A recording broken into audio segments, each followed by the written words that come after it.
Just take 1 minute and thank God for this year. The year of dominion and restoration.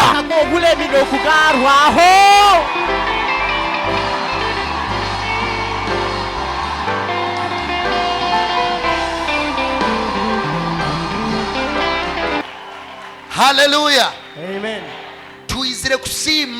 We have come to appreciate. Because even what you cannot see, God does not lie. When he says it is a year of dominion and restoration,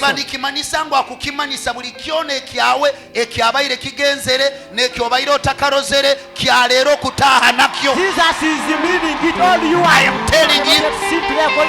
I am telling you.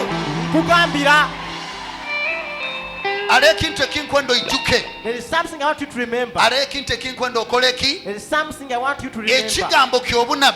A prophetic word, by the time it is delivered, you cannot see it physically.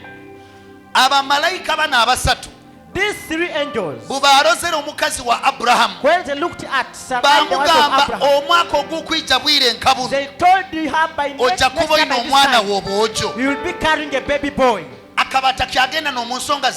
She was no longer going in her menstruation. She had no hope that it can be happen. You had a family that died. You have no business. Your business died. You have no hope that God can give you capital. I speak as a prophet of God. You are being restored in the mighty name of Jesus.